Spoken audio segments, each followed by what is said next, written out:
That's right. Stupid Christmas time again. Is everyone happy? Does everyone have a good time? It's been quite a year.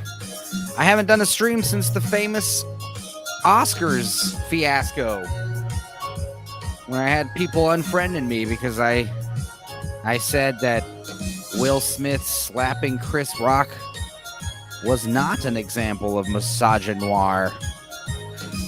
Oh well. We're going to talk about some holiday stuff. Because it's Christmas time. It's Hanukkah time. It's Kwanzaa time. Is it Ramadan? No, that's November. I don't know. This song is dumb, and it's royalty free. It's called Snowflake by Batchbug. I don't. Enough of that. Enough of that. Enough of that. We're not doing a traditional Dorkside stream intro. Turn my camera on. Hi. Coming live to you from the man cave. Is the volume okay? Can you hear me? I don't know. Don't care. Wanted to talk about a few things. Avatar. That literally comes out this week. I don't think anyone knows or cares. I think people should care. It's going to be a big deal because if it sucks or if it does good, it's either way, it's a big deal. I'll get into that later. I also want to talk about just Christmas movies in general. There's a few on the list that I need to watch again. You know, everyone's always having a good time watching those stupid Christmas movies. What else? A Fecal Pickle performance this week. That's kind of the main reason why I wanted to do this. Talk about the Fecal Pickle show because I'm kind of on, like, my account on Facebook has been restricted. So I can't promote or share.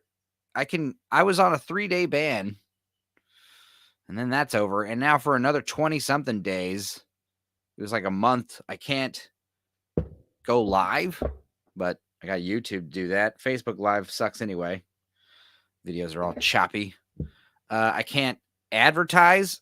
I don't know what that means. I don't really pay for advertisements. I also cannot. All my posts will be lower on the feed, as they like to say. I guess I'm gonna not get special treatment I'm so used to, which is funny because I really don't like getting special treatment. And I don't really care if my posts get posted to the lower side. But you know, if my posts aren't getting promoted, I don't care. But I actually have to spread the word about this Fecal Pickle show, and of course, that's not going to work on Facebook. Let me see if I can pull up my account status and not show any crazy, personal crap. I don't know. I'll go to let's see. Should I share my screen?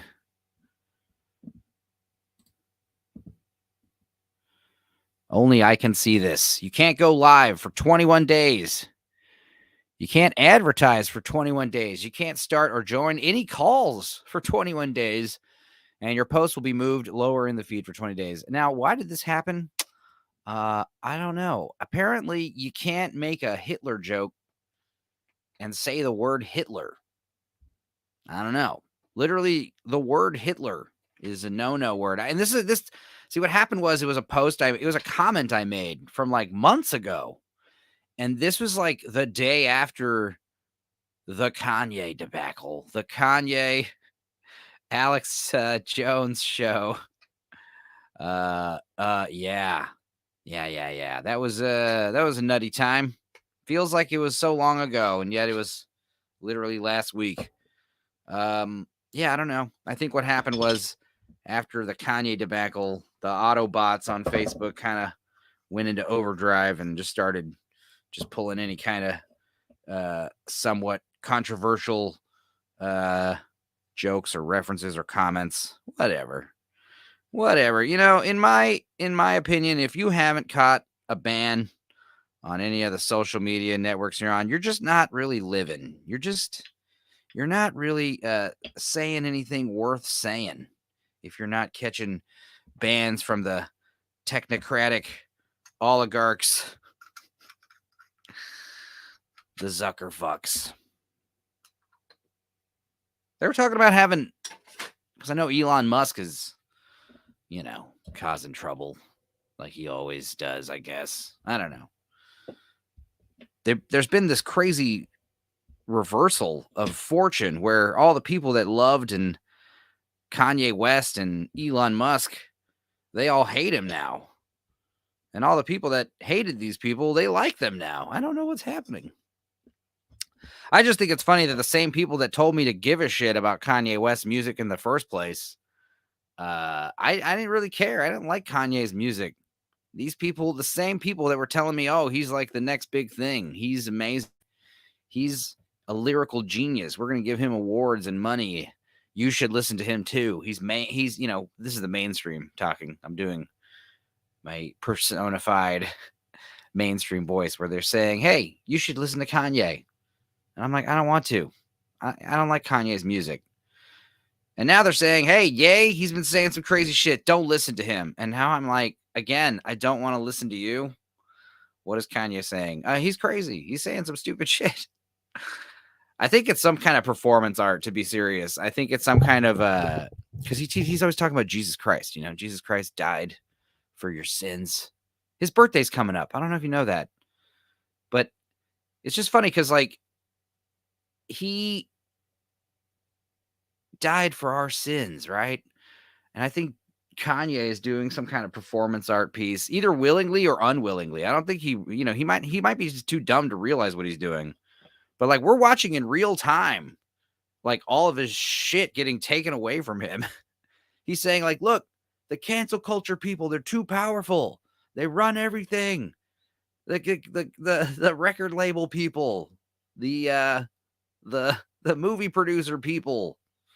And Ice Cube, he's saying stuff that Ice Cube was getting in trouble for saying in the 90s, talking about how every one of these gangster rappers has some kind of Stein or Berg, handler slash record label guy. I mean, that was what Ice Cube said. He said, they were accusing him of being anti-Semitic. And he's like, to be anti-Semitic in my line of work would be a disastrous financial decision, which is, pretty nice way to put it. I mean, as Chappelle recently saying the stuff on Saturday Night Live, yeah, it's a conspiracy. That's all it is. But yeah, Elon Musk talking about Twitter, Facebook. Who's the other one? Who's the other billionaire? Bezos. We need to have a cage match between those three. Is there a fourth one that I'm forgetting? I mean, Warren Buffett and all those guys, they're too old. Are they even still alive? Like, what about the shit zillionaires from old times? Oh, Bill Gates. No, Bill Gates. Yeah, I don't like Bill Gates, obviously. Who's the new tech bro billionaire? Is it Zuckerberg, Bezos, or Musk? They should have an all or nothing cage match. Jeff Bezos is going to be the kind of guy that shows up in like a Lex Luthor style, like battle mech suit. Totally cheat, right? Darla's calling me. That's my aunt. I don't know what she wants. She probably wants to get a hold of my mother. She's probably away from the phone. That's always fun, right? I'm calling someone. They're not answering. I know. I'm going to call the person that's standing right next to them. Well, I'm not next to her. I'm in the man cave doing a Tales of the Dorkside. Haven't done one since, when were the Oscars? March? They were late this year, right? We talked all about it. I can't even remember who won. Was it the movie about the deaf people? Coda? That feels like ages ago. That feels like another lifetime ago, man. 2023 is just... It's looking scary. I don't know if I can handle the time moving this fast. Let me put this, let's get my face off of full screen. This is absurd. There. This is better. I like this layout, right?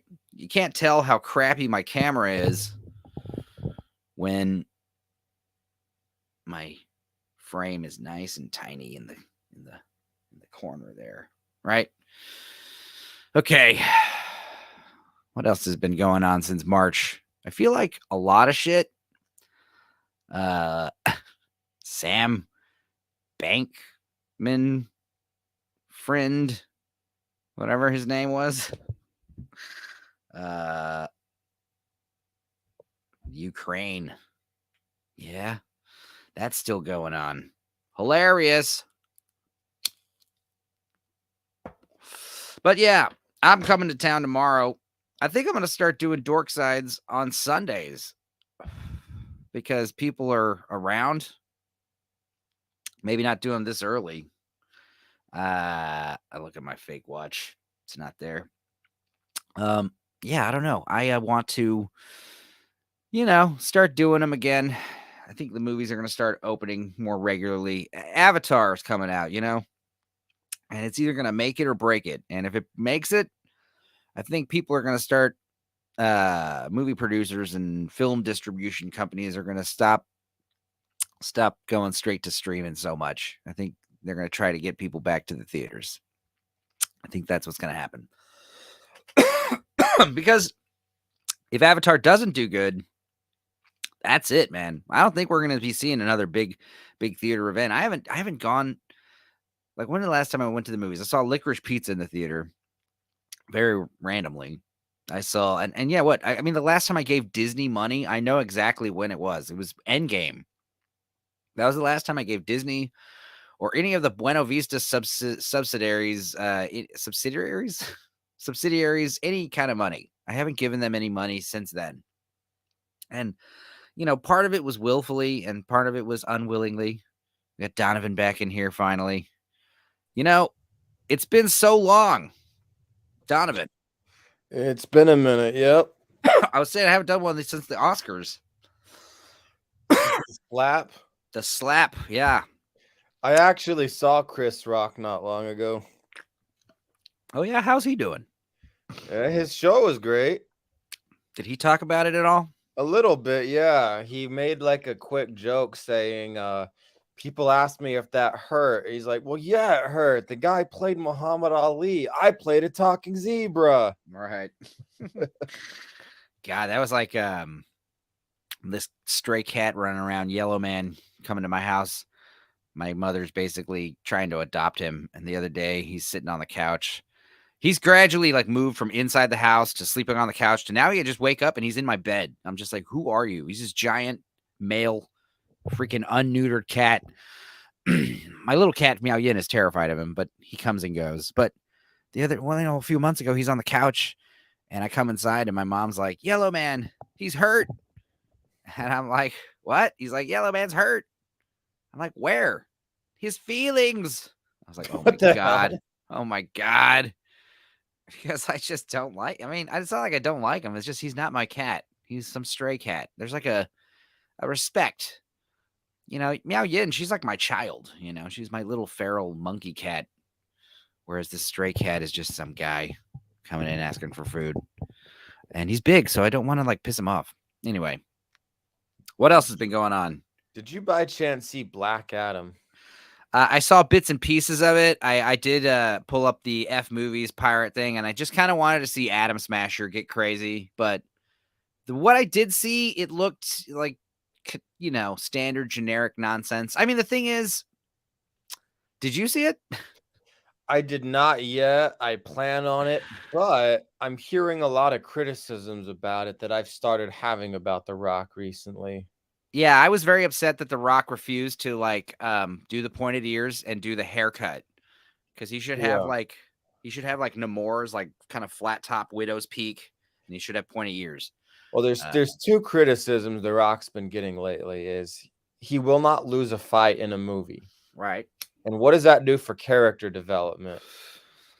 Also, some of these guys who shoehorn themselves into these hero roles, like Jean-Claude Van Damme and Tom Cruise, like when they branch out and play a villain for once that's actually evil, that you actually want to lose, that does lose, it's like their best roles. Yeah. I So think another criticisms I have for The Rock, I've enjoyed him in movies, but he just plays The Rock in every movie. yeah, He that's doesn't kind of what I was getting bit with the haircut. It's like you refuse to just put on a wig. We know you're bald. Doesn't matter. have. So I Joe don't know. I say Joe Rogan called him out recently saying like, just The come clean, roids. dude. We know you're doing the Yeah. roids. And it's like, yeah, I wouldn't be surprised if all those Marvel guys are roided up they're definitely taking testosterone. Definitely. I think Joe Rogan's even been a little open about his chemical enhancements. Yeah, I mean that's the thing. If you're not like some kind of Olympian who's gonna get drug tested, then fuck it. Get ripped, get swole. Use medicals, use science to your benefit, I whatever. guess some of them feel like that if you admit that, you're cheating. Well, I mean, it's not that you're cheating. It's just that you're getting bigger than everybody. You know what I mean? It's just like you can only get so big so far just using standard exercise and weights. Once you start pumping yourself with chemicals, then yeah, you start turning into a mutant. Some may look at it as the difference between having a full head of hair and wearing a wig. Right. Now, you are a bald man, obviously. Yeah, And they I say it's wouldn't know. because you have more testosterone. And it's like I get commended on my hair all the time, but it's like, is it because it's like, it's like subtly, it's like I'm less of a man. Are they saying you're feminine? It's Because one of those things where I wish I was bald because it means I was a you're worth man, it man. too. I feel like I'm gonna start going gray before I go bald. It's just like, You know the funny thing about gray is gray can look really good if it has a nice blend, yeah. but when it's like patchy and all over Oh, the right. place, Yeah, you have like the rogue, like the white spot, like that. That's always like with the woman or like Nico Case or who else? Rogue. They always got that one little streak. Oh, Poltergeist, she got that thing too. oh, But yeah, in reality, you just get like random gray strands and stuff. I got this one like white hair in my mustache right here, and it just keeps just coming. one. Yeah, and it just keeps coming back. Did you name it? Not yet. Maybe I'll just call it Whitey. I don't know. I feel like there'll be more soon. I have little red ones in my beard that you can see. That's like when the sunlight catches my beard, people will be like, "Your beard is red." And I'm like, "Yeah, a little bit." Your beard's like jet black. It looks like that on camera. It's not in person. Cool. Yeah, same. My head You on my hair is know, pretty dark, but did you by chance see the new Wednesday? no. I'm just I'm just not into Tim Burton anymore and Netflix anymore. And I mean, I'm hearing it's funny because like the same people. I mean, it's everyone. Everything offends everybody. Well, I'll say I enjoyed the new Wednesday, but Rob Zombie's Monsters was fucking horrible. Now, I was suggesting that movie would have been improved greatly if it had just been in black and white because the whole movie looks like hot neon vomit. I can handle bad production. I can handle bad acting, but the plot was all over the place. Now, are the kids in it? Is Butch Patrick, is his character in it? I'm Eddie going to be Munster? completely honest with you. I didn't make it that far because I turned it off. It's a prequel. It's like how they met. Yeah, and I really wish they just went straight to them being a suburban family. Just do the Brady Bunch movie, but with the Munsters. Yeah, that's all you have to do. The Brady Bunch movie, the one that came out in the 90s, was Yeah. fairly meta. It was making fun of the Brady Bunch. Right.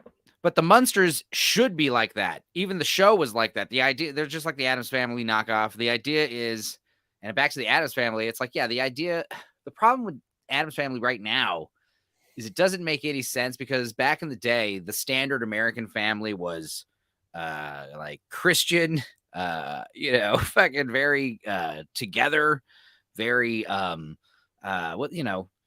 standard part, yeah, exactly. And white, for lack of a better word, Anglo. That's just like the standard picture you have of like the old school. And then the Addams Family, they're supposed to be like the antithesis of that, but they're still nice people. They still, they're not evil, but yeah, they're spooky, they're kooky, they're all together, ooky, whatever. The point is they're different. But like now you look at the standard American family and they are, very All over the place. aloof, glued to their phones, not very, they don't eat dinner together. You know what I mean? They don't go to church. So if like the Addams Family wanted to be the outlier family nowadays, they should just do that kind of shit, which is what they are. I mean, they are a tight family. That is something that I hear is like the praise about this new Avatar movie.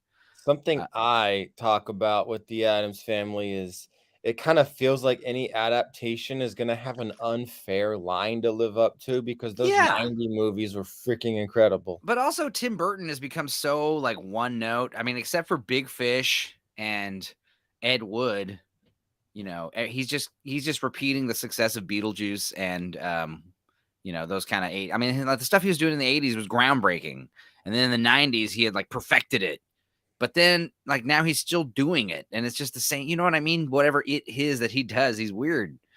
And I haven't seen the new Addams Wednesday, mostly because it's a show. Like I just don't want to get into a fucking miniseries again. But I'm hearing like, like it was getting criticism because like there are African American characters in it, but they're all like bullies. And it's like I've only seen 2 episodes so far. I know one character you're talking about, but that's it. And it's like you can't even keep them happy. But then the criticism of them, I haven't seen the show, but they're like, if you watch the show all the way to the end, you realize like they're not all that bad. So it's redemption kind of arcs. But well, it's kind of like Dave Chappelle's special. I know they took snippets of it and painted a picture, but when you watched it in full context, it really wasn't bad. Exactly. Yeah, and his SNL monologue, I was talking about that briefly, because the Kanye thing. Yeah. But Kanye. Right. Or Ye, it's just Ye. And it's funny because I didn't realize his name was Kanye. Like, shouldn't it just be Ye? But it's I don't know. I'm calling him Kanye. That's the name. Yeah, he's always been you told me to call him Kanye for so long, and now you're telling me, oh no, it's Ye. You didn't know that it's Ye? It's like, no, I didn't. We're dead naming him. Yeah, dead naming. That's something. I'm sorry. It's I'm not trying to be mean, but if it happens, it happens. I'm sorry. And if I want to be malicious and dead name you, like that's not a crime. I'm sorry. It's just like if I want to call you a fucking asshole. It's like the reality is what we say is probably never gonna make it to his ears. So what's it matter? Oh, I'm talking about in general anyway. I mean, yeah, everyone.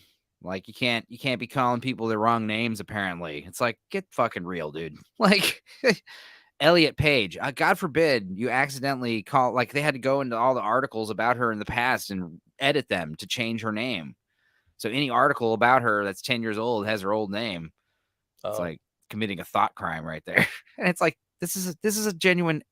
This is a fucking grammar error. You're like, come on, just relax. I think I'm still stuck on calling Elliot Page Juno. Right. That's the thing. Like, I'm still going to call him, her Juno. So, like, is that offensive? I don't, that's the role that they got famous playing. So, what do you want from me? Well, can you call Michael Keaton Batman? Right. Sure. I think we lost one of the Batmans, one of the best Batmans. We lost Kevin Conroy. Yes. So sad. It's awful. Now, this is great, Donovan, because what do you have to do today? Not shit. Cool, because every time you're in here, you can only pop in for like 30 minutes, and it's good that you're on a school night. School's out of break, right? Not till next week. Holy crap! They really wait until the last minute, right? Yep. So the 22nd, you'll be no. Sorry, that's next week. I got you. This week is the 15th, 16th. All right, okay. Yeah, I have a show in Austin. It was supposed to be at the Parish, but it burned down. Oh shit. And so we thought about rescheduling, and I think we are rescheduling to the Parish, but we thought about still doing this Christmas thing. So we decided to do it at some art studio. And I was saying, like, yeah, my account's on like some restriction where I can't advertise or go live. And like most of my posts are going to get lower in the feed for like 21 days. Literally, because I said the Mustache Man's name. But it was funny because like, I said Hitler. It was like the word Hitler got me a ban. And I assume someone like bitch made kind of reported me.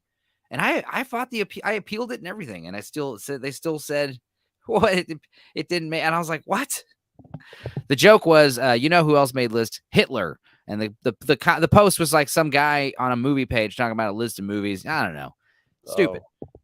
list of war movies, I think was even that's why the joke was funny. It's not like I just, I think what happened was I was saying earlier, like then this happened months ago. Then the Kanye West thing happened. And that day I got a flag. I feel like they I sent was gonna say I see people name drop that quite a bit. Yeah. I think someone, or someone just being a little hurdy foo foo. I don't Pretty know. foo-foo. I don't know what to say. I mean, who cares? It's one of those things where I adapt. So what did I do? I went live on Facebook, on YouTube, and invite some friends. If you want to come, man, it's gonna be at some All right. art studio now. Yeah, let me know. And it'll be this Friday. Cream Cheese Accident, my string cheese cover band, and then Fecal Pickle, my Okay. lounge piano thing. Now the thing is, Zach, my piano player, he's getting so lazy. Because we did this Christmas show a few years ago, and it was fun and it was great. And I feel like the last 5 shows we've done have just been all Christmas shows. And it's like, I see what you're doing. You just want to play Jingle Bells. You don't want me to teach you. You don't want to have to learn a bunch of Sade songs and shit like you normally do, and Michael Bublé and whatever. I'm on to him. Why the hell not? One thing I got to laugh about with Kanye, though, is he said all that shit.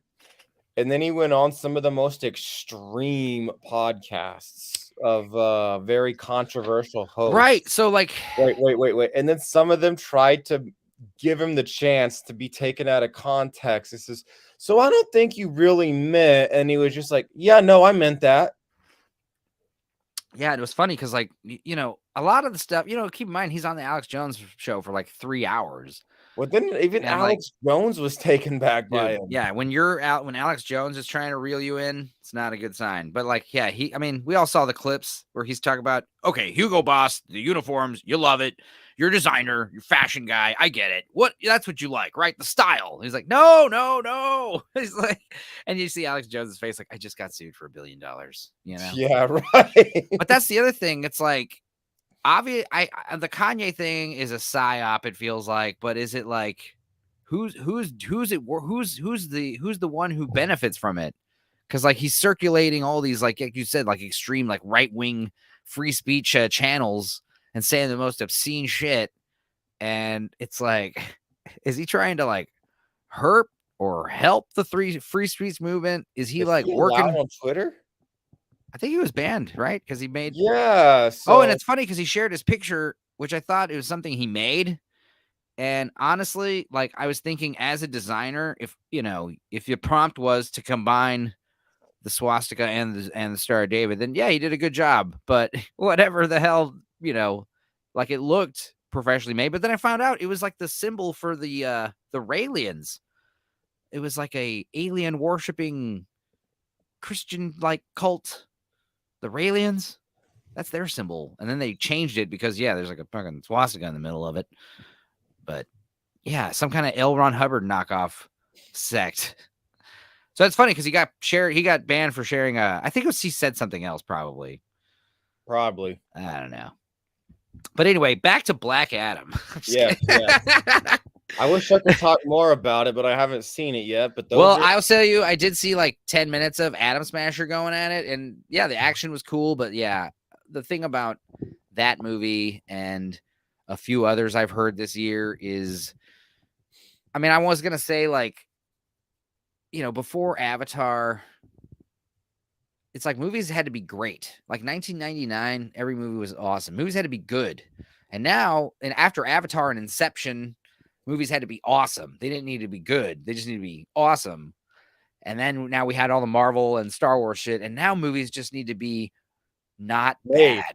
All they need to be is made. Not terrible. And we'll say it's great. So that's, I feel like what's happening with Black Adam. Like, hey, it's a DC movie that doesn't make me want to stab my eyes out. Like how many movies have you seen that the public generally thought was shit, but you enjoyed them? Chappie is the first one that comes to mind. I remember walking out of the theater after reading the reviews thinking like, did I see the same fucking movie that everyone else saw? I loved it. I thought it was great. A couple other ones, I'm sure. Obviously like liking a movie that I liked, like when I saw Alien versus Predator in the theater, obviously that movie got 1.5 stars everywhere and it deserved it, but I still walked out of the theater happy. Same. But like Chappie was one of those instances where like, no, that's a 3-star movie. That was a good one. Like, what you feel like movie? you're stupid. One I appreciated that got some criticism was the first Rob Zombie Halloween. See, I didn't like that one. I did like because Michael Myers is one of those characters where like less is more about him. One thing I gotta say is I think anytime there's a new slasher flick, whether it's a Leatherface, a Jason, or whatever, some people go into them with far too much expectations. So what did you think about Terrifier 1 and 2? I need to see those. They're on the list. They're fucking amazing. And they're stupid as hell. It's a clown killing people, senseless murdering people. It's just like the horror movies they said that was happening in the 80s. You know what I mean? It's just like their worst nightmare of a movie, And I gotta say, Art the Clown, I was in a movie page talking about that's the other thing is I haven't been doing these streams because like I kind of started getting on fucking stupid Discord, which is like 90% like teenagers on drugs, and then occasionally you'll find like a cool little like kind of community. Every Monday I get together and play Jackbox games with my cousin. It's fun if you ever want to come on that. I know you work usually, but as far as this whole Jesus Christ, what was I saying before Discord? Sorry, brain farted, dude. Oh, what was it? Oh, we were on a roll there. Well, I think we were starting with movies that people talk shit about, but we appreciated. Yeah, and then I had moved on to some other tangent. I believe it's okay. Back to that. As far as like movies that I like that I feel like everyone else hates. It's not like everyone else hates it. It's just like there's so many times, especially like in this movie group, some of these movie pages, like I'll recommend movies that nobody's seen and nobody sees them after I recommend them. And sometimes you get one person saying, oh, I didn't like it. And it was too boring. You know, the weird thing is they're kind of a commitment. I mean, you kind of have to be in the frame of mind to sit down and watch a movie. Right. And if that movie has not somehow enticed you, it's really hard to give it a fair shot. Yeah, I mean, that's why the opening scene, there's nothing to show here. That's weird. It's don't worry, I'm just like showing a picture. That's the opening scene is so important, in a movie. That's why you gotta have those. Well, let's just do this. Okay, would you agree or disagree? The first 10 minutes of Up? Yeah. Who the hell wants to watch that movie anymore? Devastating. But that's why I remember in the theater and Up, first of all, Up, Avatar, obviously 3D, blow everyone's mind. Then after that, everything after 3D sucked because it was all made in 3D, like in post. But Up was one of the few times where I was in the movie, 3D glasses, like, this is amazing because everything is digital. Everything looked like balloon people, which is crazy because it's a movie about balloons. I remember the first 10 minutes. What's that? The 3D thing got out of hand in cinema for a while. Yeah, dude. And that's the other problem is like Avatar. That was like the big appeal about. I mean, we'll talk about Avatar 2 in a second because that's like I'm gonna see it this Sunday. And I feel like I'm the odd man out where like I'm excited about it. I actually have not seen the first one yet. Oh, okay. Yeah, I mean, that's the thing is like I understand what everyone's saying because I agree with the first one. The first one is a technical thing, special effects, 3D projector. But the movie's basically, Dances with Wolves meets Fern Gully meets, aliens.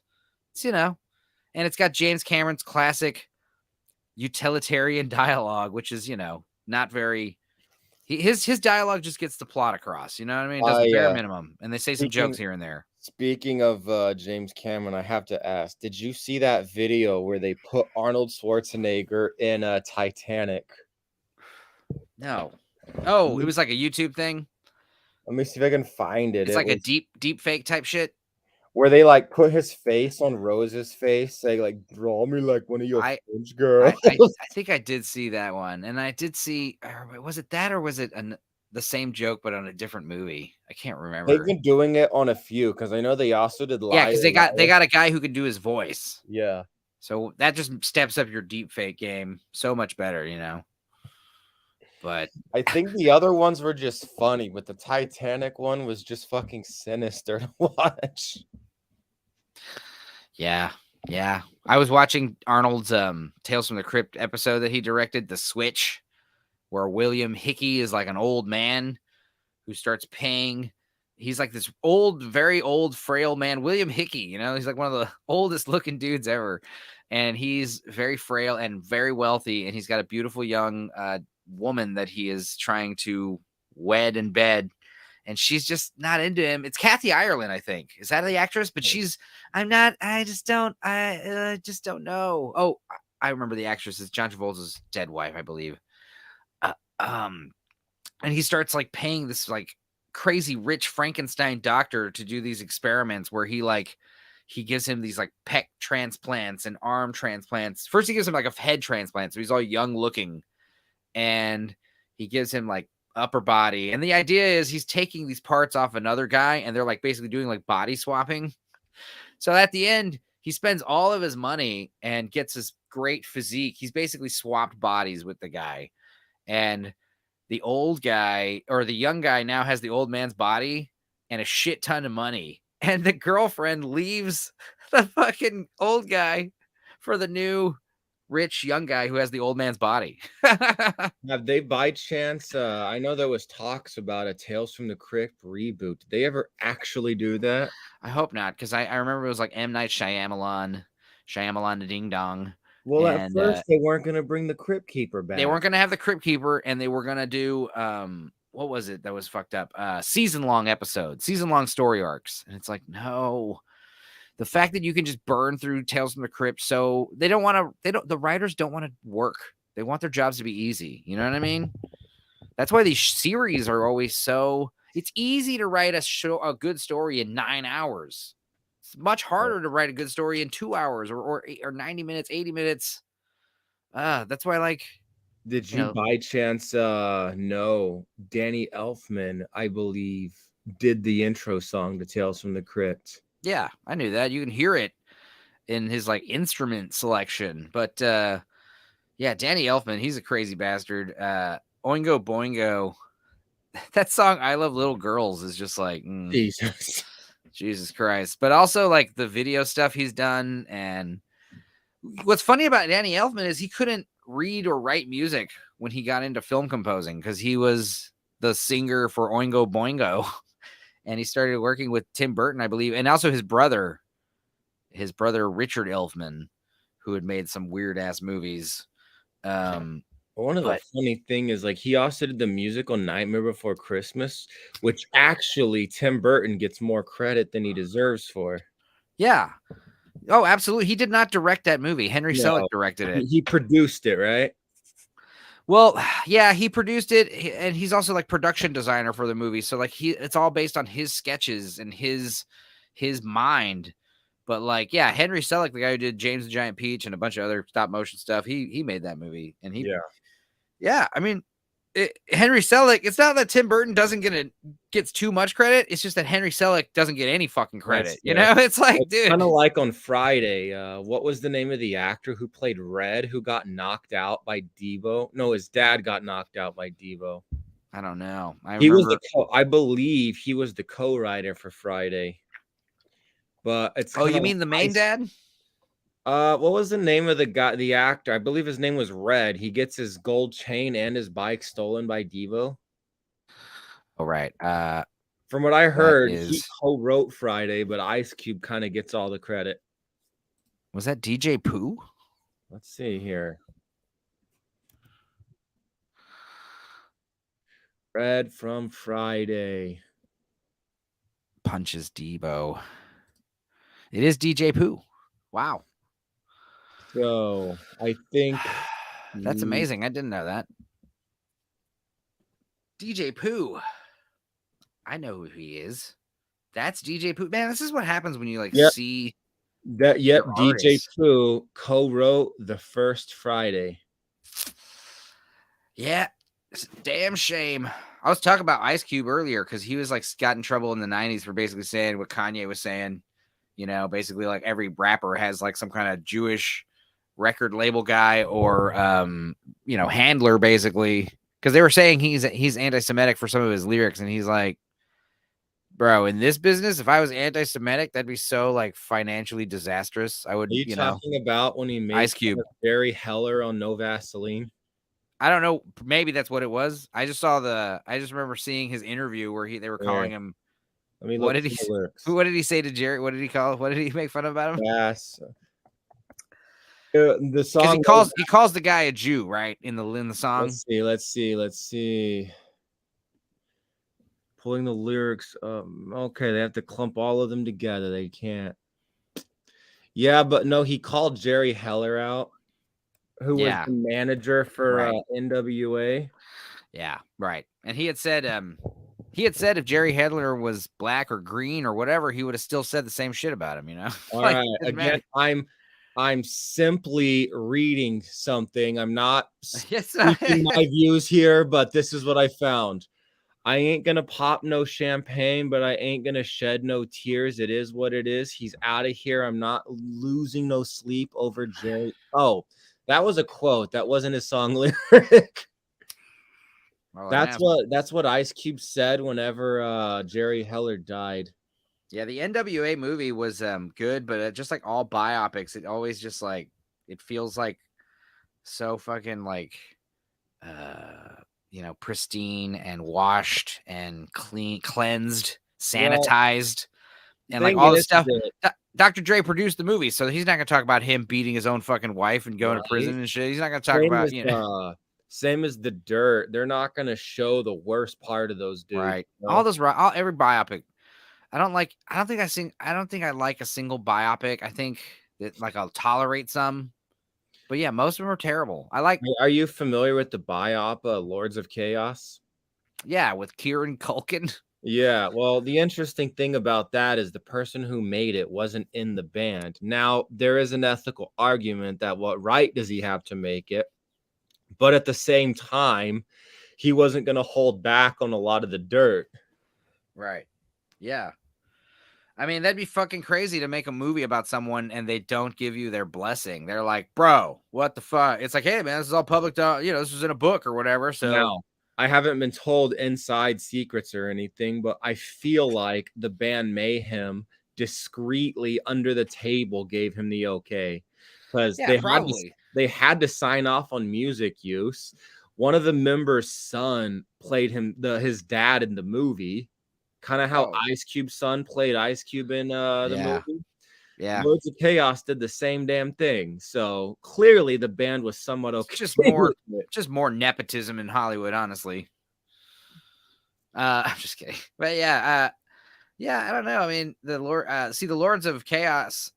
I mean, that movie's one of those things where like I haven't seen it, but I assume it talks about all the. I mean, it's about mayhem, right? Yeah. I assume it talks about like the album art, splattered head cover, and Yep. the guy murdered the bass player murdered one of them, Yep. right? The church burnings. In the church, yeah, I'm sure it talks about all that, right? All the stuff that's on the Wikipedia article. Yep. So that's the thing. I guess I was gonna say is like the less you know about the band's actual history, then probably the you know, the easier it is to enjoy a biopic, you know. I 'Cause, like, have to laugh at Elton John's biop. I haven't seen it yet, which is funny because the guy looks just like Aldo, my brother. Well, You know? the actor, they gave him a full head of hair. Yeah. That Does he was not? not Elton John in the 90s and the 80s. Yeah, he had like, I don't know. Yeah, he had that very distinct style. He had like that. Yeah. Yeah. I mean, that's the thing about being British in the 60s and 70s. You didn't have to have good hair. You didn't have to have good teeth. Talking about Austin Powers. Yeah, that too. Yeah, but that was true. Like, what, you know, we're talking about fucking Queen, his gigantic overbite, and he didn't want to get it fixed, you know, his crazy teeth, because it's like British and nobody cares, but also like he was afraid it would change his voice, which it would have. It would have changed his pronunciation a bit. I think it also comes down to trademark. Yeah. Now, I did not like Bohemian Rhapsody because it left out all the juicy parts, like about him going to gay orgies and dying of AIDS, and also now they weren't going to graphically show a gay orgy, but they heavily made it understood he was taking part in them. Yeah, but at the same time, there's also a lot of crazy stuff, like the whole stuff about his bodyguard, or not bodyguard, but yeah, bodyguard slash like assistant helper, who was like his basically right hand man. His whole like kicked out of the limo. The latter end of his life was like he was glued to, like, they briefly show the guy that he met, his like boyfriend at the end of his life, that they did show him in Bohemian Rhapsody, but like that guy and his like driver slash like bodyguard were like there till his death, you know. And like then the whole thing about him, you know, dying of AIDS, he didn't tell anyone he had AIDS until the day he died. He was just in denial, and everyone suspected because he started looking terrible, you know. But what's fucked up about the Bohemian Rhapsody movie was like they had to wrap it up in a nice bow. So like he before he plays the Live Aid show, he's like, boys, I've got to tell you, I've got the bug, gotta die. Let's all hug it out and bro out and play a great last show. And it's like, that's not at all what happened. They had no idea that Freddie had AIDS at the time. Neither did Freddie. He had suspected because he was kind of sick, but like, something was going on because he was sick. But I mean, I don't think he thought about it. But like, they didn't know. They thought that the Live Aid thing was going to be like the resurgence of their career. They had already been back for like 2 years. They were kind of, you know, it's, you know, you're on a decline and you come back, and you know, I don't know. It's one of those things where, and the thing is, they were back. They started moving back up with the 80s stuff, and that's when you're making these music videos and seeing how sick he looks and how weak he is, and it's just so obvious what's happening here. And he's just denied it to the end, you know. I have to bring up one band that some fans may say that this band deserves a biopic, but I'll tell you why it can never happen. Is Pantera. You familiar with them? Sure. I mean, I know Dimebag Darrell was shot on stage. Yeah. And the thing is, I know a few of their songs, but that's about all I know about them personally. The thing is if you make one of those movies, you cannot ignore that. And nobody wants to relive that. Like, nobody wants to rewatch that. Yeah. Dude, I would make a movie about Great White, and it would be solely about the fucking fire. It would not be about anything about like how they got together or what had, just, it would be about the fire. And it would just be called Great White. I wonder if there's a producer willing to give you a budget for that, because I'm sure. Well, no, you don't need a movie because the fucking video of it is like as real as it gets. You've seen the Selena movie, right? Which one's that? Selena. Oh yeah. Now, again, you couldn't ignore that she was freaking shot by her former manager, and like you watch the movie and then it ends with that, and it's like, well, fuck. Yeah, and it's like, I don't know. Yeah, you can't be like gratuitous and show her getting killed, but you can't ignore that it happened either. Yeah, but also like, you know, in a movie you have to show the person getting killed. You know what I mean? But like, to be respectful to like the families and the real person, you have to omit it. But like, to be like American Sniper, did you watch that shit? Yeah.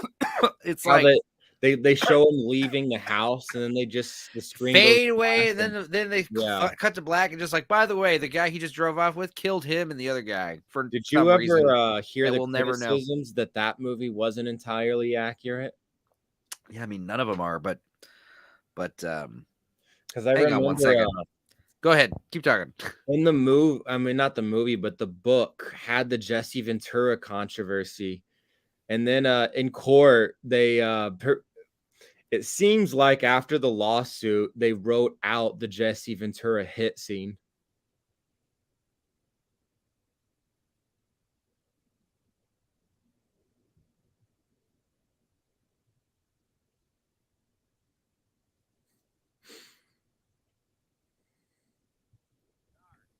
My bad.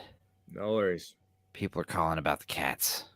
So it's my whole life revolves around the cats. So anyway, Jesse Ventura. Yeah, he sued the publishing company over the writing in that he was punched. Yeah. punched in A Predator. ball. No. In the book, Chris Kyle had wrote that he punched Jesse Ventura in a crowded bar because Jesse Ventura was talking shit about the Iraq War. Oh, And Jesse Ventura came out later and said, yeah, that never happened. is this before or after his governor of Minnesota days? I believe after.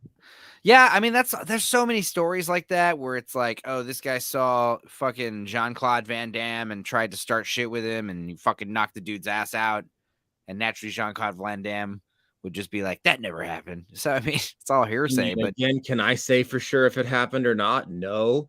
But in the sure. book, it sounds like there should have been some witnesses to vouch for it, and none came forward. Yeah, American Sniper. That's the other thing where it's like Clint Eastwood. He's a classy filmmaker. He's one of those He guys that directed a hell of a movie with that movie. I he mean, makes. Here's the thing about Clint Eastwood is, first of all, he's like 90 years old and still making these movies, which is crazy. But like his movies are always under budget, which is a good thing, on time, on schedule, which is a good thing, and they're always like crowd pleasers and award winners, and they're simple, and he churns them out just like nothing. So Clint Eastwood probably would be like, let's not include this Jesse Ventura shit in the movie, whether it's true or not. well, he just watched the publishing company get sued, so of course he wasn't going to include it.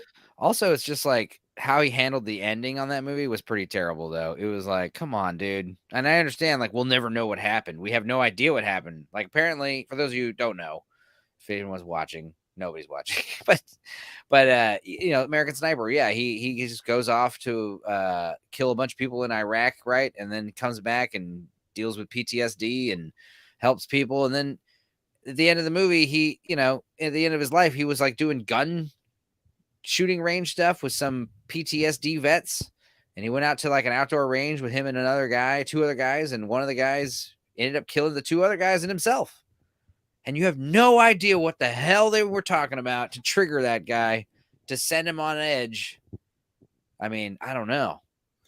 This is just me talking from the little understanding I have, but should you be taking somebody that's experiencing war PTSD to a shooting range? Right. That's like kind of like it's one of those things where it probably does help some of them, but every once in a while there's going to be that one guy. He's not right, and that's the thing in American Sniper. They kind of show him. He's like, I got a bad feeling about that one there, boy. And it's like, yeah, they had that, they had that vibe. But yeah, what was I mean, the mule was great, and I didn't really like that Senor Donkey. What was it called? The one where Donkey. No, I'm sorry, Clint Eastwood's newest movie where he's super old. Oh, Cowboy Pachulu. I really wish Clint Eastwood would at least do a cameo in an Expendables movie. Oh my God. Yeah. I mean, are they still making those? They were talking about how they canceled the all females Expendables. Yeah. And they're going to do a fourth one. It's like, why don't you just here's the thing. You want to make a shitload of money, make a female Expendables and have them show some tid.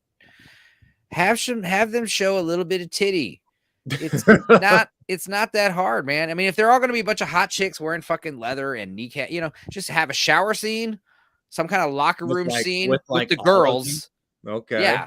That alone, people will go pay money to see that, especially if it's a bunch of A-class actress, action heroes, femmes, I don't know. All the greats. I can't think of any off the top of my head. About doing a movie with like Linda Hamilton, Sigourney Weaver, like all those ones from the classic ones. And you'd have to have a few hotties. I was gonna say I don't know if it would work to have all them in that scene. Plus, it's just like nobody likes to see old people, men or women, like this new Indiana Jones movie. Oh my God. The new Indiana Jones movie is gonna make the last Indiana Jones 4 look like Indiana Jones 3. You know what I mean? Yeah. This new one, I can't even fathom it. And there's like, have you seen the trailer? They show like Indiana Jones like riding a horse, and the horse is like getting on the back two legs, and like his face is like, just like mouse like click and dragged and pasted on like some stuntman's body, and it's like floating. It's not even at the right angle or the right lighting. It's terrible looking. I was gonna say, I heard they had to pretty much rewrite that script due to an injury Harrison Ford had. And you talking about how the face didn't match up? You familiar with the show Goldbergs, right? Yes. So when Jeff Garland got fired for that, they pretty much had to edit like the last few scenes in the show before they could write his character Yeah. off. Yeah, me and my mother just finished The Sopranos, and that was an endeavor because, like I said, like you were saying, you have to watch it. You can't, there's some stuff that you can just put on in the background and be on your phone. Yeah. But you're going to say, like, I thought it was okay. And you're like, yeah, it's because you were on your phone. If you watch it, you'll realize it was very good, maybe, or better than you thought it was.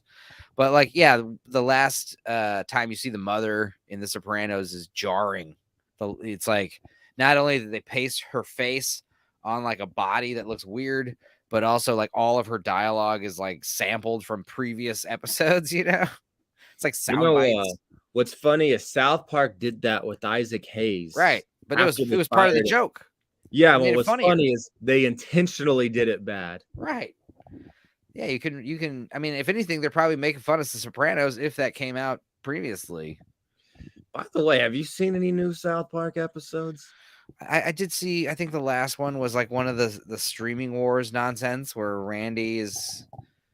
I think it ended. I think the last one I saw it ended with like Cartman's living in a fucking hot dog and Randy is no longer growing weed. I think. I should check that one out, but the last one I saw was the one like post COVID where it goes 40 Yeah. years in the future and Cartman's a Yeah. freaking rabbi. So those are good. I like those. You know, I love everything they do. I'm gonna check it out because even I if it sucks, it's still funny. I feel like South Park's at the point where they're not going to just release a full new season every year. They're going to kind of do things when they're inspired, Yeah, which is fine. I mean, might as well. sometimes you get Everything's fatigued. different now, dude. And Yeah. that's why Avatar is like so important right now because like if you guys want movie theaters to like still be a thing, then go see Avatar, whether you want to or not, whether you like it or not. I But don't even think it has to be Avatar. Just go see a freaking movie. yeah, but the thing about Avatar, like, except for like that fucking Spider-Man movie and a couple other outliers, there's not been a good movie since like a big theater movie since Endgame, which is so appropriately titled.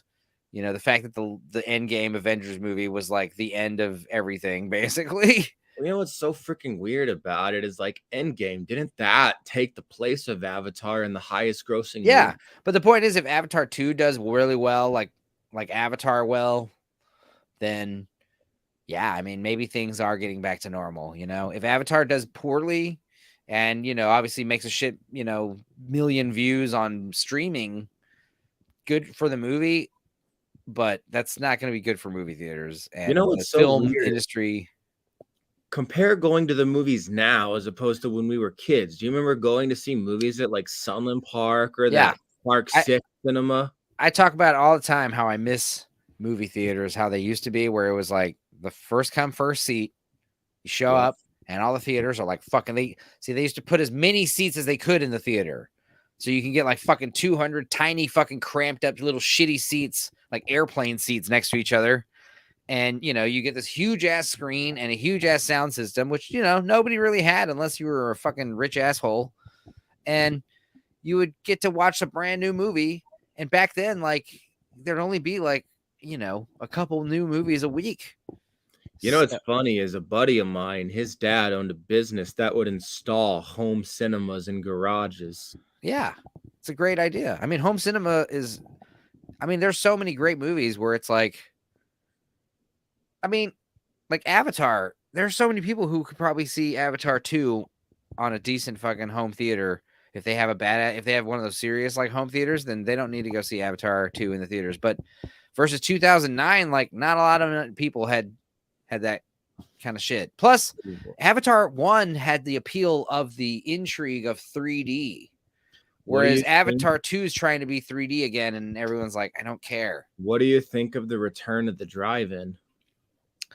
I'm into the drive-in, but that's one of those things where it's like the novelty of it is kind of the main attraction, not necessarily the movie you're watching.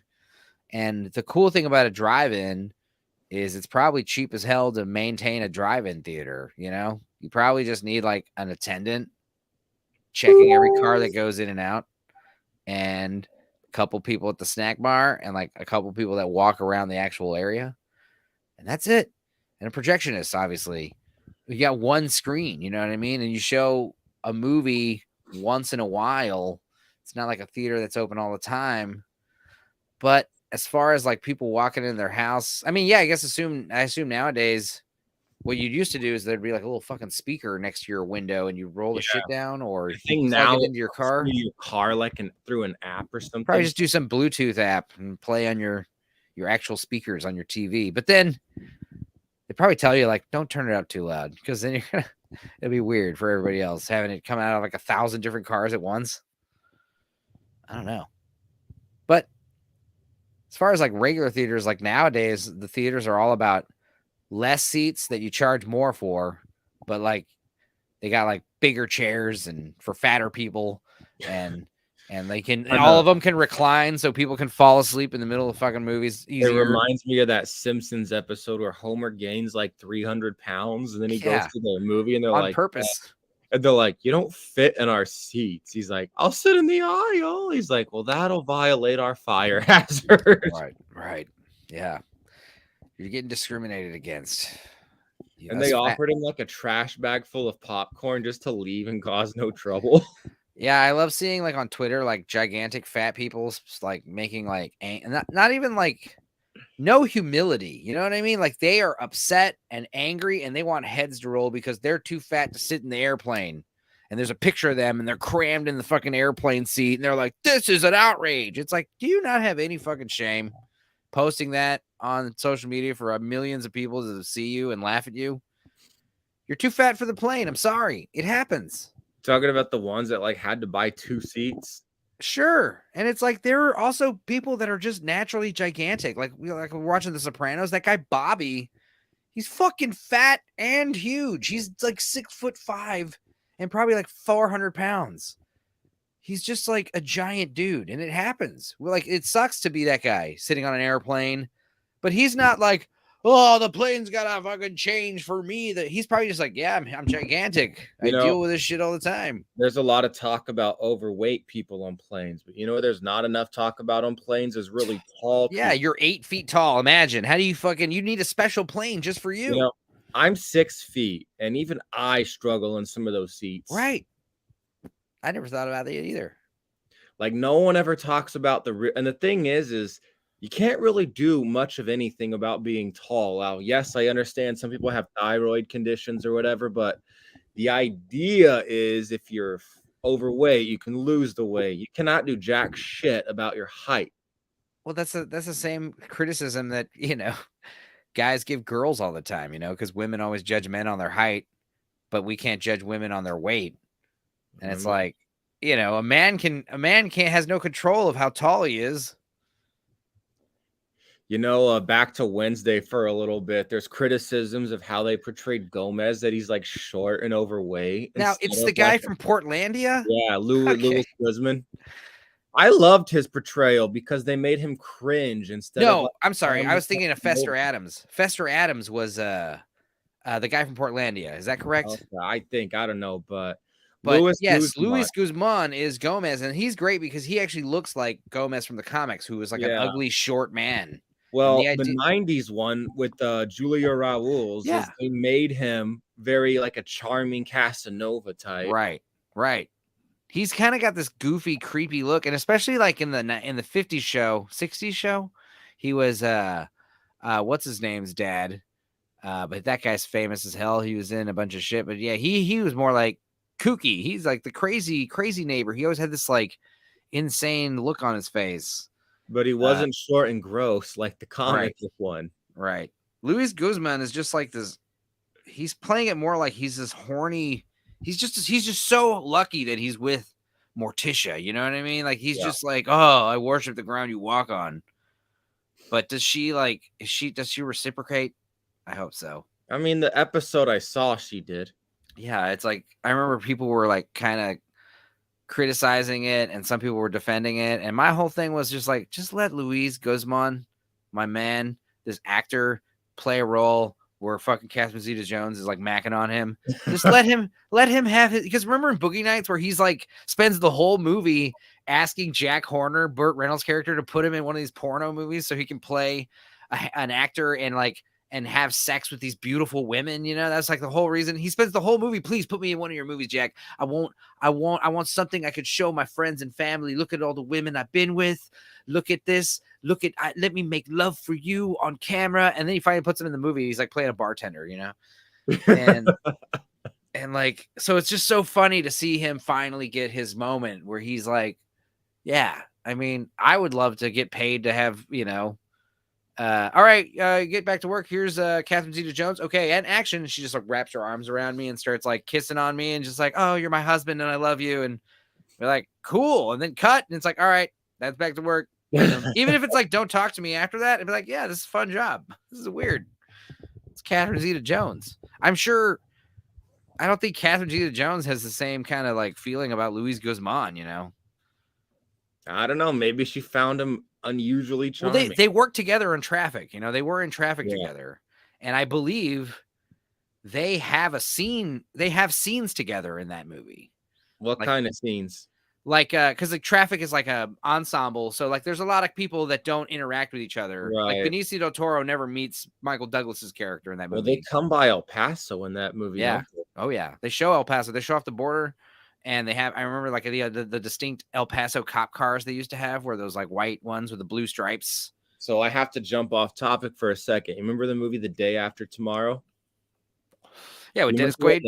Remember when they crossed the border? Yeah, I remember they filmed that in El Paso, and they made it in the cinema. I remember watching that at that Cinemark on Mesa area, right by the fucking right where they, yeah, behind the Walmart. Yeah, as that scene happened, the entire theater applauded. Well, what's funny is they shot it like in the middle of the day on like a sunny day, and then when you see it in the movie, it's like overcast and gloomy. Shitty, overclassed, yeah. Huh. Yeah. El Paso, man. I was talking about the Tatanka from Steak Pitos. And I was just like, remember that one. Remember the Steak Pitos by Hornado? Right. That's the one I'm talking about. Because we're talking about like, oh, every once in a while I'll crave this crazy food and from this place I miss in Austin. And I'm like, dude, I get crazy cravings for shit I ate growing up in El Paso, man, 20 years ago. And I was talking about Steak Pitos. No, I don't get random cravings for Chicos. I get random I'll think about the Tatanka every once in a while. I'll be like, God damn, that was a good chicken sandwich. Those were good. Like their Philly was pretty fucking good. Yeah. Too. And then I was joking. I talked about it today and I was like, yeah, dude, I remember the Tatanka from Steak Pitos. And they're like, there's a place called Steak Pitos. And I'm like, yeah, it's a cheesesteak place. And then I realized like, oh yeah, it has pedo in the title. I didn't even think of that. And then it's like, I spelled it Peado, but then I looked it up and it's Pedo. And I was like, that's even funnier because like in Spanish, that means fart. Pedo. So like, farts. Is that what it's called? I have no idea. And we didn't realize that this whole time. I mean, I thought it was more because like, it wasn't steak pedo. I mean, there's a reason they called it steak pedos. And it was more like. It had to be. Come on. It's an expression. Like, I'm going to Google like the rapido. Steak, there might be something in the culinary history to a Philly cheesesteak sandwich, you know, more like the culinary history. Yeah, right. I love cheesesteak sandwiches, though. I mean, it looks like there's still some Steak Pitos locations in El Paso, of course, and it is locally owned, right? It's an El Paso place. I think so. Like I talk about it anywhere else in the world, and be like, "What the fuck are you talking about? A Tatanka? What is that?" For those of you who don't know, it was like a spicy chicken tinga sandwich with like lettuce and tomatoes and all that stuff on bread. That like, is still on the menu as well. Yeah, of course. It's chicken because everything was cheesesteak, and then they had like one or two chicken sandwiches. I think they eventually had a sub for all the like the vegetarian and vegan hype. Well, here's the oh yeah, obviously, but here's the thing about like Steak Pitos is it was a cheesesteak place in El Paso, and I'm sure there's a fucking million other places that serve a better cheesesteak sandwich, but I don't think any of those places serve a Tatanka. You know what I mean? A million other places that serve a better taco than Chico's Tacos. Tacos? I mean, yeah, I would get those little taquitos in the soup broth. And then I just got back from Mexico, actually. You know what I miss are the chili relleno burritos. Oh Just a yeah. big gooey cheese chili relleno with like refried beans and a tortilla, and they sell it to you for like $2, and you just like eat it, and it's just like all You know stretchy. a restaurant I miss like crazy is Leo's Mexican Yeah, I miss restaurant. Leo's because I was joking about the difference between Tex-Mex and the Mexican food I grew up on was like the cheese. Yeah. Tex-Mex is just smothered in cheese and queso, and like I would talk about how like getting queso at a fucking restaurant was like unheard of. Going, Mhm. you'd get the fondito maybe, Cheese but dip. it'd be chips and salsa, chips and guac, and then maybe chips and refried beans with cheese in the refried beans. I think some of the best satire you could see that represents Tex-Mex is on King of the Hill when they would go to Ponchos. Yeah, yeah. I also loved in South Park when they would go to the Italian place like Fago to fucking it's like fuck your mouth or something like that. It's like I can't remember what the hell it was called. And they just be like, yeah, can we interest you in any fucking lots of matzo pasta mafia, lots of pasta mozzarella balls or whatever. Authentic Italiano. And like most any Italian restaurant you go to in America is like far from what Italian food is. I know, and it was so funny because like me and my mother yesterday went to Olive Garden, and it was like we wanted fucking birthday. All the aunts and uncles are there, and it's like Olive Garden, okay, whatever. And it's Olive Garden like 40 minutes away, and it's like we're gonna spend $50 there, me and my mother. And you're like, no, we're not. It's like, yeah, we are. It's like, yeah, easily. Every fucking dish there is $20, and everything there is like frozen prepackaged crap that they just boil up. I mean, it's no different from like the frozen. It's not crap. It's just no different from the frozen. Italian food is luckily one of those foods that you can freeze very well because of like the water content in this Mhm. pasta and the sauce. When you take a lasagna out of the oven and throw it in the freezer and you thaw it out and heat it up, it's basically the exact same. It's crazy. Sometimes even better. Yeah. So Italian, Stofers with their fucking lasagna, like they got lucky with that kind of. I love Stouffer's The lasagna. whole thing about it is it comes out almost the exact same as a homemade, unless you're making like your homemade sauce. There's really no reason not to just get a frozen lasagna I'll do because you a funny story. So when I went to NMSU, there was an exchange student from China. So she made some new friends that wanted to take her out for dinner. Mhm. They meant well, but for whatever reason, they choose a Chinese restaurant to take her to. I mean, An American Chinese restaurant. well, yeah, but I mean, she's visiting. She probably wanted something a little more local, but they meant well, but took her to a Chinese restaurant. I guess they didn't tell her they were taking her for Chinese. And she said a comment along the lines of, well, thank you for taking me to try American food, but it wasn't really my thing. Yeah. Well, so that tells Yeah. you how authentic it was. Well, it's funny because like I remember watching some documentary about General Tso's chicken. They're trying to trace down who invented it because it's one of those things. But it becomes a documentary about like Chinese immigrants coming to America and opening these Chinese restaurants and donut shops and it's like a formula. It's a method. Like you come here, this is what immigrants do to come here and succeed in America. Like if you're Cantonese, come down here, open the donut shop, follow this recipe, follow these instructions. Your family works for you. You don't pay them as much because they're employee children. And it's like a method that works. And these Chinese restaurants, like they all have the same, like this General Tso's chicken and all these other staple recipes. And the thing is, like when they first started making them, the first thing they realized with the Americans, more sugar. They just want tons of sugar. Make it as sweet and addicting. So they keep like Put finger as much smacking. chemicals in it as you can. Yep.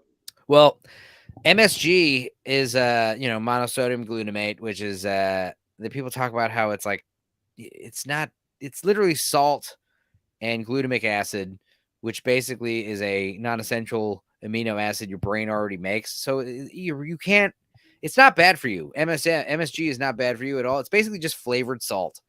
But then they put salt in there too with flavored salt. So then they put a shit ton of sugar in it to balance out all the salt. Yeah. And it's just definitely not good for you to be eating all the time, for sure. I do like General Tso's chicken. It was funny because I used to get like the sesame chicken, but I'd ask for it spicy. Can you make it spicy? And no one ever told me that's you mean General Tso's? Because that's basically what it is. Yeah. I'm like, son of a. Anywho, I actually do have to get going. I know I was able to be here a little longer That's cool, today. man. Yeah. What do you like to get at Chinese restaurants? What do I like to get? It really depends. Sometimes, beef, sometimes cashew chicken, but Oh, you're one of those depends guys. Yeah, I either get like it the varies. General Tso's chicken or the Happy Family, and that's Yeah. about it. All right, man. All right. Well, happy Sunday. Maybe come out Friday. I'll send you an invite to that. Yeah, for sure. Let me know the time and exact address. Yeah. So, like I said, the parish burned down, so we're moving it to like a little art studio. All It's right, gonna be cool. like private party vibes. All right. Have a good night. All right, you too, man. Bye. Bye. So yeah, in case anybody else wants to come in here, send some links. I don't know. See what's happening. But yeah, Chinese food. Oh, MSG. Uh, American food. It's all good. I like food. You guys know. Well, Avatar 2. Yeah, I don't know. Let me show you guys this fucking Screen X crap. This is insane. I was gonna say I don't know any theater that that has this kind of setup, and this seems a bit much. This seems a bit much. I don't know. The Screen X Plus in 3D. I don't know if I can handle that.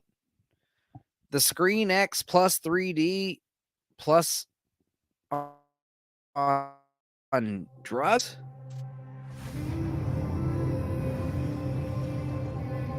Like, what the hell is the point of this? Um, let's see here.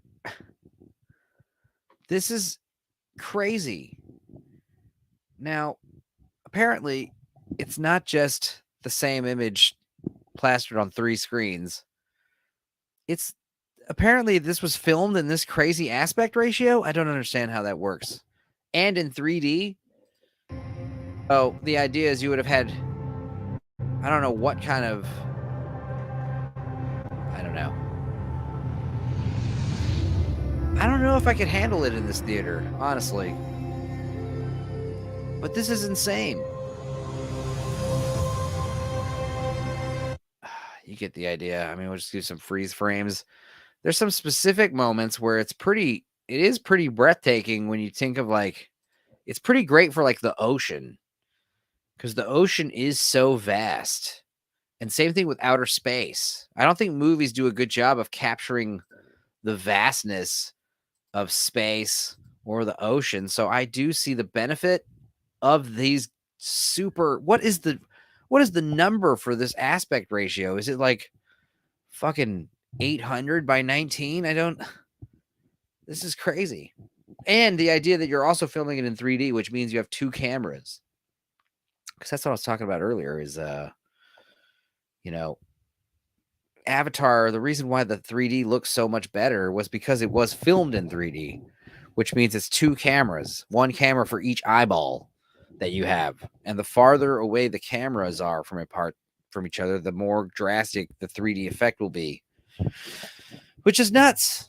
So when you take these movies like Clash of the Titans remake and just at the last minute decide, hey, let's make it 3D while we're editing it together. And it looks like a shoebox diagram. It looks weird. It looks like little 2-dimensional cardboard cutouts standing in front of each other. Whereas when you do it correctly, these 3D items should have weight and volume. The problem with 3D is the aspect ratio is lower and the resolution, or sorry, not the aspect ratio. The resolution is lower and it's darker. The screen's not as bright.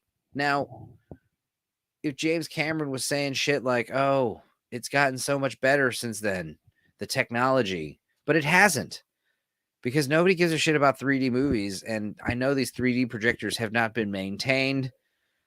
They have not been used often. They have not been serviced. I would not be surprised if Avatar 2 gets steamrolled by technical difficulties. How many showings? I mean, you have to understand, like, assuming it's a gigantic hit and there's crazy screenings. I don't know. Maybe these projector people are doing their jobs. But in my general experience, your average teenager who works at the mall projector theater, doesn't really care about the projector working. He's just doing his job. He doesn't give a shit about playing Avatar 2 again every 30 minutes. The movie's going to be 3 hours long like the other one. I don't know. I feel like I'm the odd man out when I say I'm excited about it. I was not like everybody else. I was thinking, first of all, Avatar 1 is meh. Aside from the computer effects and the fun, I don't know. The universal appeal. That's the thing about this movie. It's simple and it's like perfect for foreign markets to gobble up.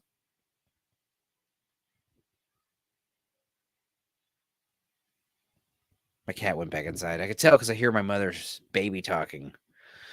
Yeah, I don't know. The grandiose aspect of Avatar 1, I don't know. It had its appeal. It was fun to see in the theater a couple times. It was fun to talk about, but it was a good movie. Great technically, not great story-wise. But here's the thing. James Cameron knows how to make a sequel. This is what I keep telling people. And everyone's like, it's been so long.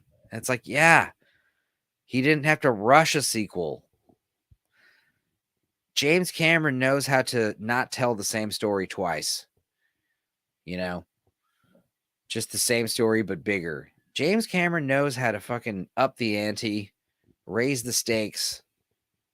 Terminator 2, Aliens, Piranha 2. You didn't know he made Piranha 2, did he? He did. Yeah, I don't know. The guy knows how to up the ante.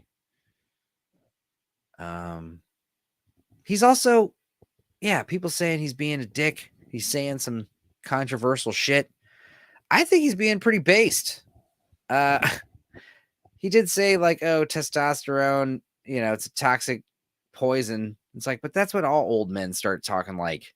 He's old and he's Canadian and a vegetarian. So whatever. But James Cameron, he has made so many awesome movies that I don't give a shit what he says. I could disagree with him immensely and still be like, you're getting a handshake from me, sir. James Cameron hates you. Someone was telling me, James Cameron hates you. Why are you going to give him money? I'm like, James Cameron has the kind of resume where he's permitted to act like an asshole. He's permitted to be cocky. People don't like him, how he won the Oscar for Titanic and was like, I'm the king of the world. He was the fucking king of the world. That movie won 11 Oscars or some crazy shit. It's tied with Avatar. No, it's tied with Lord of the Rings. I don't know. Avatar 2. I don't know. The Way of Water. Everyone's like, oh, it's going to be the first movie, but in the water. It's like, I don't know. Here's what I can tell is probably going to be happening. First of all, it takes place several years later, from what I gather. They got several children. The humans come back, and the bad guy from the first movie, he is reincarnated as one of these alien type characters. And they go to the Reef people, join forces. Sigourney Weaver is back in the movie, and she plays a young version. Like, she's basically plays a Na'vi reincarnation of herself, but she's like a child. So you got Sigourney Weaver doing playing a role decades younger than her. That's interesting. I just think there's going to be a lot of mind-blowing shit. A lot of spectacle. I think it's going to be a surprise hit. And I'm hearing this is like, I don't know.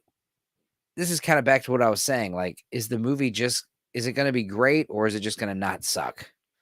It's just going to be awesome and not be terrible. I don't know.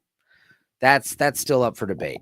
But one thing I do know is, like, I've been hearing a lot of people saying it was refreshing to finally see for the first time in forever, a positive father-son relationship on the screen.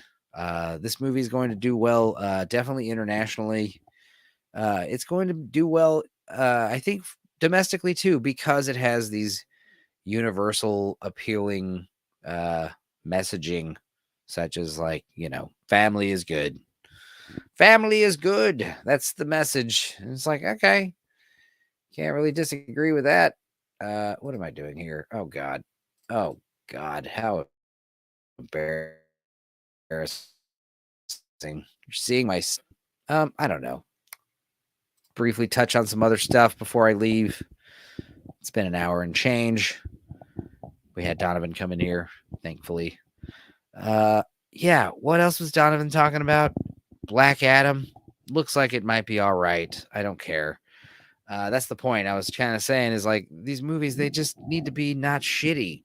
And that seems to be worth a recommendation. And I don't think that's good enough. However, I think Avatar is going to surprise everybody. We didn't get to talk about any good Christmas movies. So let me go ahead and fill you in. Die Hard. Everyone loves Die Hard. Everyone loves Elf. Everyone loves Christmas Story, Home Alone. There's so many, but I probably said this before, Tokyo Godfathers, the anime. It's great. It's wonderful. Watch Tokyo Godfathers. You're going to be like, I can't find it on streaming anywhere. It's not on Hulu. Well, how about some good old-fashioned ingenuity? Pull up your fucking computer. It's connected to the internet, and find it. It's out there.